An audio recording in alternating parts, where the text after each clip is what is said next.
Hallo zusammen, herzlich willkommen zu einem weiteren Video. Ich habe in den letzten 1 bis 2 Monaten mit Lian Li an einem Giveaway bzw. Gewinnspiel gearbeitet. Es ging dabei darum, dass alle Leute, die einen O11 Dynamic oder O11R System haben, das Ganze einschicken können. Das heißt, ihr konntet Bilder machen von eurem System, Videos, das Ganze zu Lian Li einschicken.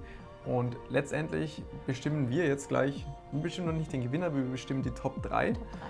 Es konnte bisher abgestimmt werden online auf der Lian Li Website, wer in der Top 10 landen soll. Die Sachen haben wir jetzt hier, also die ganzen Bilder. Wir haben gestern Abend auch sehr lange damit verbracht, zu schauen, wer kommt in Frage und wie bewerten wir das Ganze. Es ist wirklich nicht ganz so einfach. Es war richtig schwer, also sind wirklich alle sehr gut gewesen. Ja, ist wirklich so. Also wir dachten erst so, okay, machen wir das Ganze live, also stellen uns beide hier hin und bewerten dann die Systeme. Und dann haben wir ungefähr 2 Stunden gebraucht dafür. Deswegen haben wir uns jetzt entschieden, okay, wir haben uns Notizen gemacht, haben uns angeschaut, okay, welches System glänzt zum Beispiel in den Punkten Kreativität, Optik und Kühlung. Das sind die 3 Kriterien, nach denen wir entschieden haben. Dabei haben wir in den Punkten Kreativität, Optik und Kühlung bewertet und dabei Kreativität mit 40% Punkten, Optik mit 30% Punkten und Kühlung auch mit 30% Punkten bewertet. Und ja, ich war eher so für Kreativität und Optik zuständig, weil ich denke mal, Roman hat da nicht so das Auge für. Dafür hat er mit seinem ganzen Wissen die Kühlung bewertet.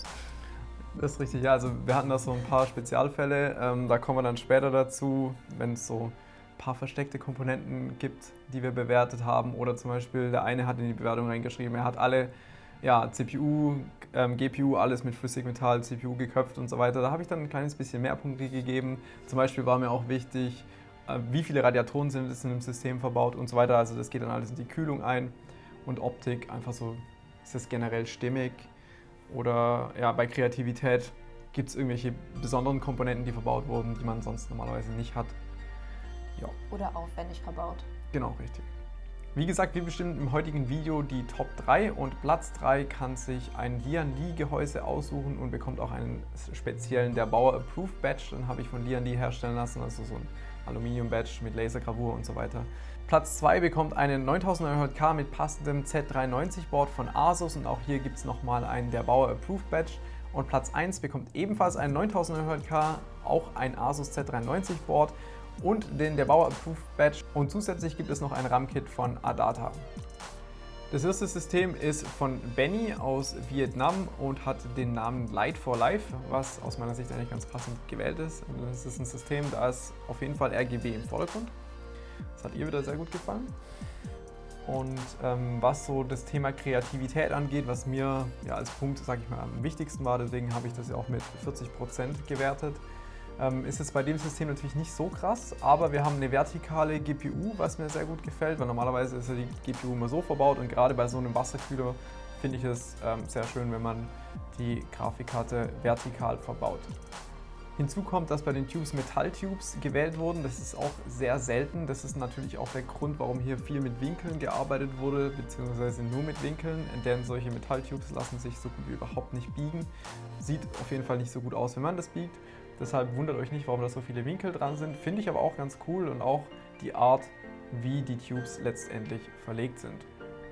Dann kommen wir zu dem Punkt Optik. An sich finde ich das System sehr, sehr clean gehalten, was ich aber sehr gut finde.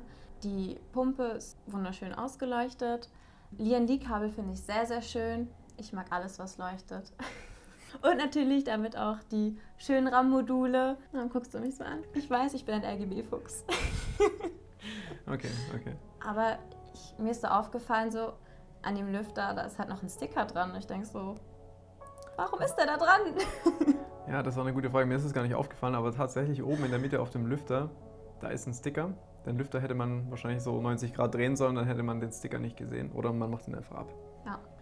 Was die Kühlung betrifft, haben wir in diesem System 2 360 Radiatoren und die Radiatoren sind mit Lian Li RGB-Lüfter bestückt. Die Radiatoren sind ziemlich selten tatsächlich. Das sind Aquacomputer Radical heißen die, glaube ich, Airplex Radical. Und das sind Radiatoren, die als Röhrenradiatoren aufgebaut sind und dementsprechend Optisch sehr, sehr schön, haben einen hohen Durchsatz, sind von der Leistung her aber nicht ganz so gut wie andere typische Radiatoren. Deshalb gibt es da einen ganz kleinen Abzug bei der Kühlleistung, aber dafür gibt es einen kleinen Bonus bei der Optik, weil ich die Radiatoren sehr schön finde, weil die haben so eine gebürstete Edelstahloptik an der Seite.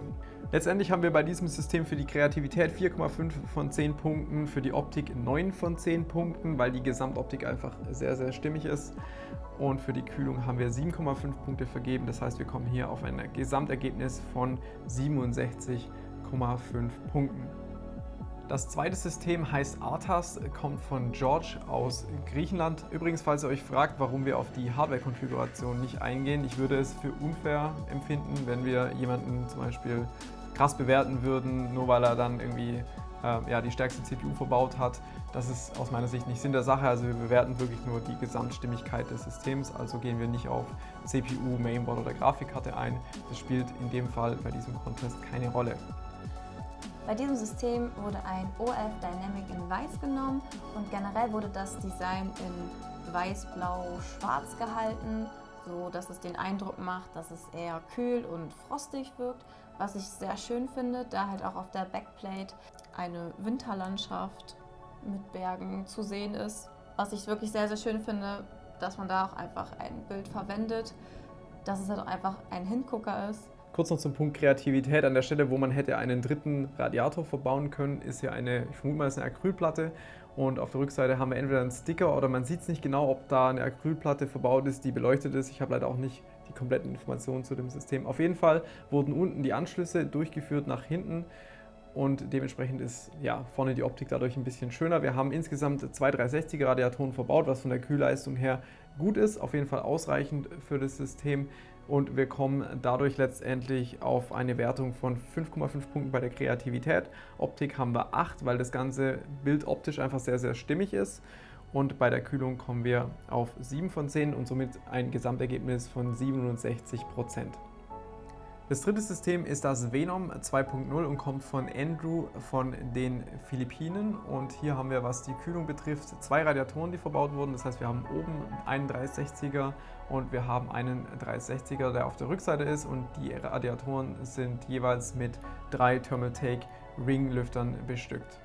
Was mir zum Punkt Kreativität direkt positiv auffällt, ist das Display, das unten vorhanden ist. Also links unten haben wir so ein kleines LCD-Display. Sowas habe ich mal bei einem System von mir verbaut. Genau das gleiche Modell sogar. Es ist ein kleines Display, das kann man per HDMI ansteuern. Und was ich sehr interessant finde, ist einfach die Optik oder die Art und Weise, wie hier die Systemparameter dargestellt werden. Erinnert mich so ein bisschen an mein Auto. Finde ich sehr, sehr cool und habe ich sehr selten bei Systemen gesehen. Was mir ein bisschen negativ aufgefallen ist tatsächlich, ist der kleine SSD-Kühler, der hinten verbaut ist. Also wir haben hier einen aktiven SSD-Kühler. Ich kenne das Modell nicht, also ich habe das auch noch nie irgendwo gesehen. Aber da sind zwei kleine Lüfter verbaut, also ich vermute mal 30 mm, 25 mm Lüfter, sowas in der Richtung.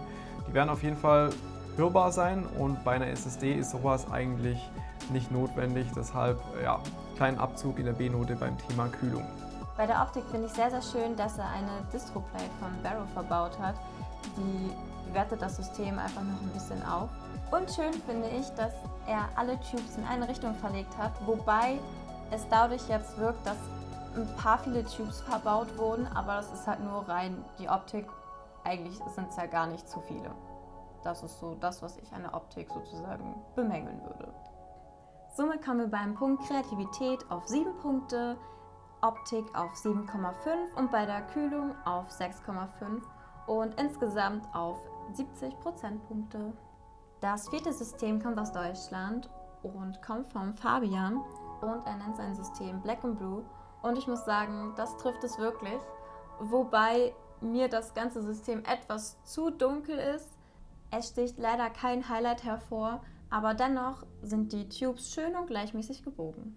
Genau, die Tubes wurden alle nach hinten verlegt, also wir haben wahrscheinlich eine Acrylplatte, das sieht man leider nicht so genau auf den Bildern, wo die ganzen Tubes nach hinten ins System, in die zweite Kammer geführt werden und wir haben zwei 360er Radiatoren, das heißt Kühlung ist auf jeden Fall gegeben. Was mir sehr gut gefällt, ist, dass hier Noise Blocker Lüfter verwendet werden, die finde ich einfach sehr, sehr gut.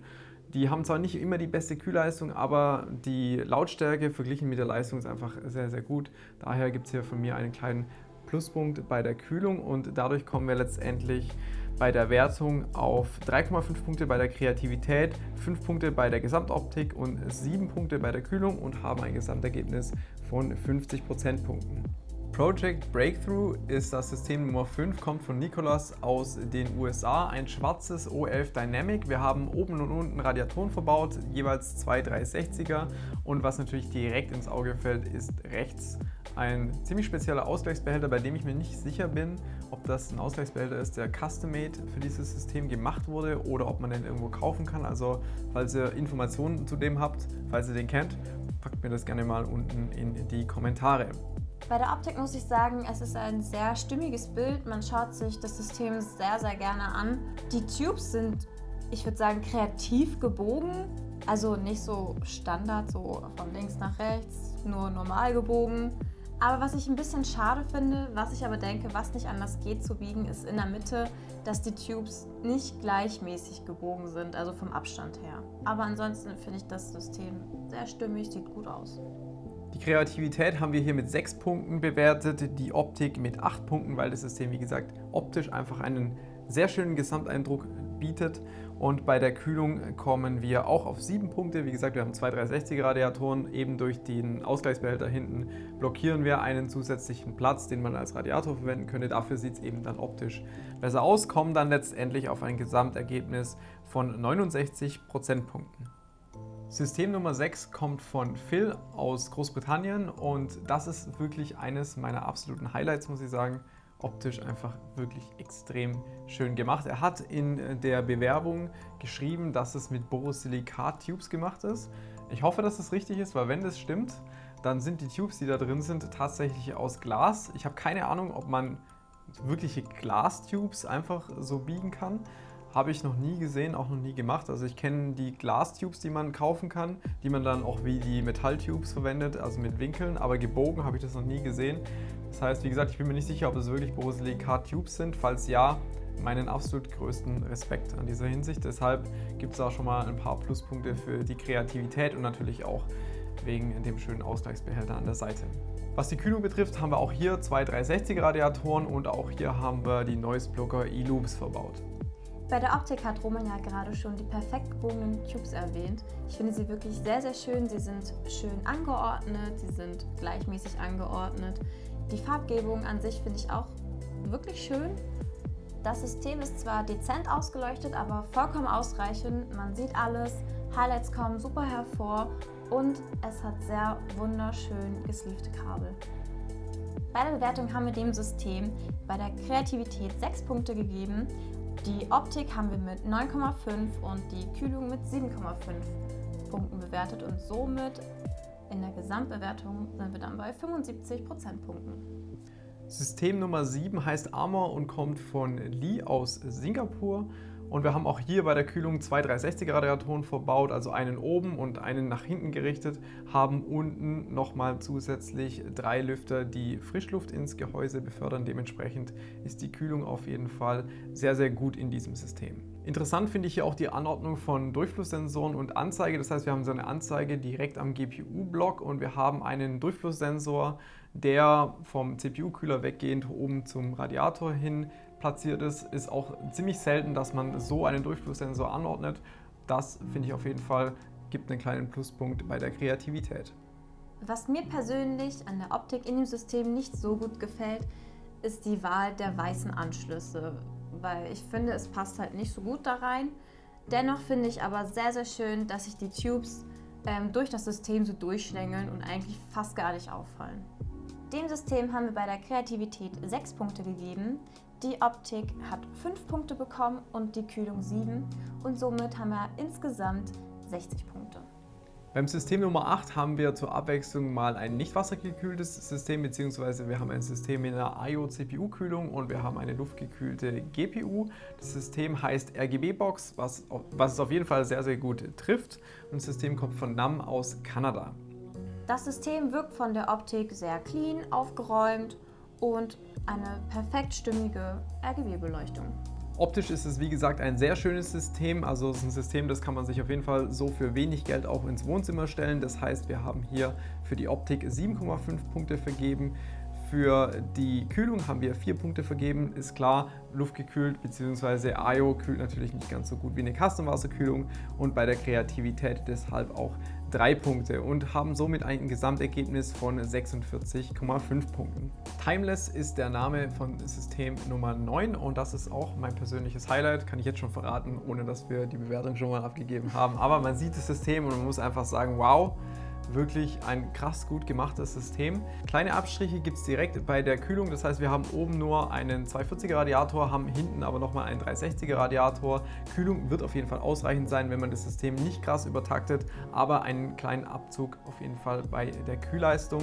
Und natürlich die Distroplate, die unten ist und vorne der Ausgleichsbehälter blockieren auch den Airflow, das heißt Luftstrom im System wird dementsprechend natürlich nicht so perfekt sein, aber durch die Wasserkühlung ist das auch nicht unbedingt notwendig. Bei der Optik bei dem System ist sehr hervorzuheben, dass die Distroplate und der Ausgleichsbehälter selbst hergestellt wurden, was ich sehr, sehr gut finde, sehr aufwendig und einfach wunderschön.